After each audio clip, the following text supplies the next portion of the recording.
Honourable members Asaduddin बहुत बहुत धन्यवाद।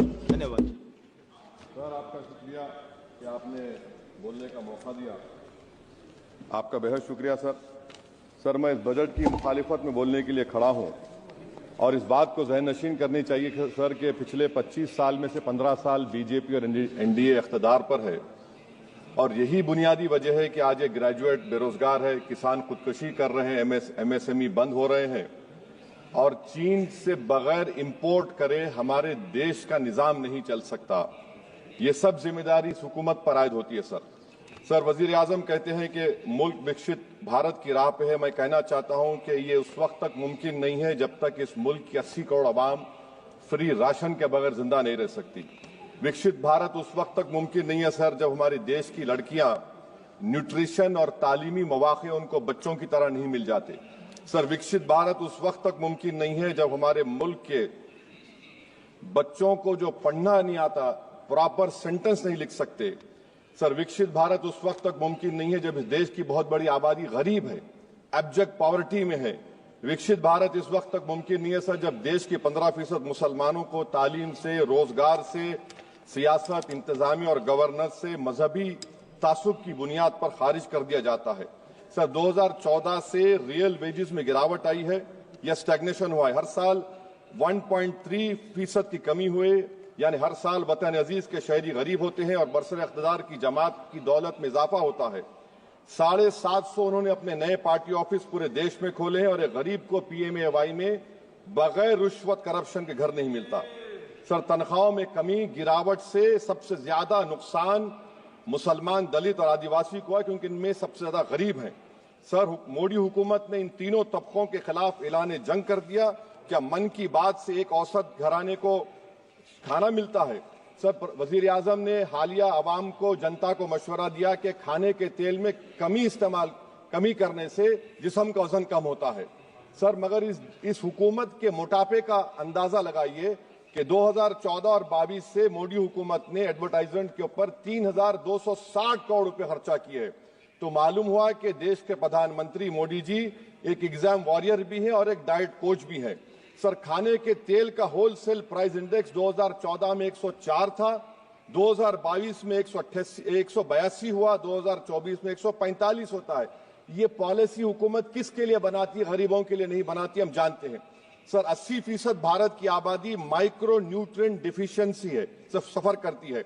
हेल्थ के बजट को हम देखें sir, as a percentage of total budget spend and share of GDP, इसमें कोई इजाफा नहीं हुआ है सर, बल्कि इसका शेयर 2018-19 से कम है। जब हेल्थ सेस लागू किया गया था, हजारों करोड़ हेल्थ सेस कॉर्पोरेट और इनकम टैक्स लोगों ने दिया, हमारे हेल्थ सेक्टर में कोई काम नहीं हो रहा है। सर, तालीम पे आ जाइए। इकोनॉमिक सर्वे जो रिसेंटली ले हुआ है इस हाउस में, जिसमें डेटा ये बताता है कि स्कूल रिटेंशन क्लास 1 to 10 63.8 और हायर सेकेंडरी में क्लास 1 to 12 45.6। मतलब यह है कि सर, एक 1/3 हमारे बच्चे 10वीं तालीम को मुकम्मल नहीं करेंगे और आधे से ज्यादा 12th की तालीम नामुकम्मल करेंगे। लगता है कि देश के प्रधानमंत्री इनको एग्जाम वॉरियर बनाने का जो नारा लगाते हैं, वो नहीं चाहते कि नौजवान तालीम याफ्ता बने, बल्कि सिर्फ चाहते हैं कि गरीब और मायूस नौजवान उनकी जलसों जनसभाओं में यहाँ शिरकत करें, उनके लिए जिंदाबाद के नारे लगाएं और खुद की जिंदगी और मुस्तकबिल को मुर्दा कर दें। सर, सच्चाई यह है कि हमारे नौजवानों का एक बहुत बड़ा तबका बेसिक मैथमेटिक्स पढ़ नहीं सकता और अपनी मादरी जबान में एक जुमला नहीं लिख सकता। सर, जो सौतेला तासुब रवैया अक़लियतों के साथ हुकूमत कर रही है, इसकी मिसाल यह है कि वजारत अक़लियती बहबूद का बजट पिछले साल से कम हो गया है। सर, मैं एग्जाम्पल दे रहा हूं आपको।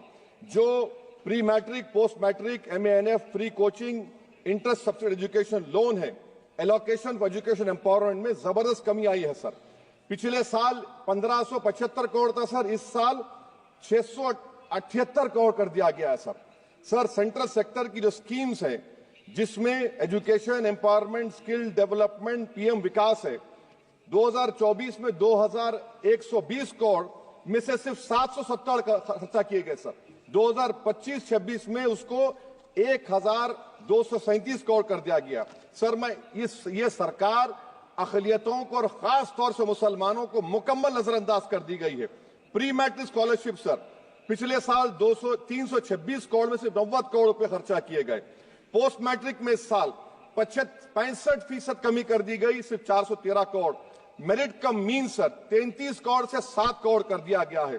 कौमी वक्फ बोर्ड तरक्याती स्कीम, शहरी विकास संपत्ति सर 2023-24 में 17 करोड़ में 8 करोड़ दिए गए, 1 करोड़ खर्चा हुआ। 2024 में 16 करोड़ सिर्फ 3 करोड़ रुपए दिए गए। इस साल 13 करोड़ रुपए दिए गए हैं। तो इससे अंदाजा होता है कि हुकूमत वक्फ की जायदादों को आमदनी का जरिया नहीं बनाना चाहती, उसको बर्बाद और खत्म करना चाहती है। सर स्किल डेवलपमेंट में हमारी दोहर उस्ताद नई मंजिल बिल्कुल खत्म करके रख दिया। अब टेक्सटाइल इंडस्ट्री बर्बादी के दहाने पे आ गई सर। 2016 तक भारत में सबसे ज्यादा रेडीमेड गारमेंट्स हम एक्सपोर्ट करते थे, आज उसमें 14% कमी आई, बांग्लादेश हमसे आगे चला गया। सर मैं एक मिसाल दे रहा हूं, मालेगांव में पावरलूम इंडस्ट्री में जो रोजगार देते हैं, ना उस पावरलूम इंडस्ट्री के लिए ना उसमें लेबरर के लिए कुछ बजट में रखा गया है। RODTEP, ROSCTL में एक्सपोर्ट प्रमोशन की पॉलिसी नहीं बनाई गई। ग्रुप इंश्योरेंस और GIS को क्यों बंद किया गया इन पावरलूम इंडस्ट्री के लिए? और फिर सर PLI स्कीम के बहुत बड़े दावे किए जाते हैं। ये PLI स्कीम प्रो कॉर्पोरेट है, जबकि इसको प्रो माइक्रो होना चाहिए था। मालेगांव की पावरलूम इंडस्ट्री के लिए इंफ्रास्ट्रक्चर डेवलपमेंट है। ये तासुब और सौतेला सुलूक मालेगांव पावरलूम और ये इंडस्ट्री से कब तक चलेगा? सर डेडलाइन, मोदी जी ये गवर्नमेंट डेडलाइन देती है। मेक इन इंडिया का वादा था सर 100 मिलियन जॉब्स, 12 से 14% ग्रोथ। हकीकत क्या है सर? सिर्फ 6% ग्रोथ है। मैन्युफैक्चरिंग एम्प्लॉयमेंट में सर 12.6 2011-12 में था, वो गिरकर 11.4 हो गया 2022-23 में। सर इकोनॉमिक यूरोपियन यूनियन की policy on carbon border adjustment mechanism EU deforestation regulation ये कहता है इसके ऊपर भारत का बहुत बुरा असर पड़ने वाला है। इकोनॉमिक सर्वे ये कहता है कि 9.5 बिलियन एक्सपोर्ट्स में कमी आएगी। क्या पॉलिसी है सरकार की? सर अनक्लेम डिपॉजिट्स देखिए सर, 2023-24 में LIC में 3,70,000 maturity claims are lying unclaimed, 880 crore के। EPFO 2023-24 में 8,500 crore is lying unclaimed in 21 lakh inoperative accounts. Is this being done deliberately to shore up the government supply? Why is the middle class being made bali ka bakra, sir? In February 2023, sir, 35,000 crore is lying vacant or unclaimed in public sector banks. Why don't you use it? And sir, the travesty of justice is in PM Poshan, sir, a cook or helper gets only 1,000 rupees for 10 months. Why can't the government increase? Sir, agriculture department का जो budget है 4,000 करोड़ कमी कर दी गई। मैं आदाद और शुमार और एक स्टडी की बुनियाद पर कह रहा हूं कि किसानों की अगर आमदनी 100 रुपये है तो ये हुकूमत 12 रुपये लेती है। जुल्म नहीं तो क्या है? Sir India steel industry export किया 13 बिलियन और उसमें से 1.2 बिलियन हमने एक्सपोर्ट किया था स्टील एल्यूमिनियम US को। अगर ट्रंप 25% टैरिफ लगाएगा, ये सिग्निफिकेंट बर्डन होगा इंडिया के स्टील एक्सपोर्टर्स पर और इसीलिए इंडिया मेटल इंडेक्स गिरा है 3%। सर क्या पॉलिसी है सरकार की?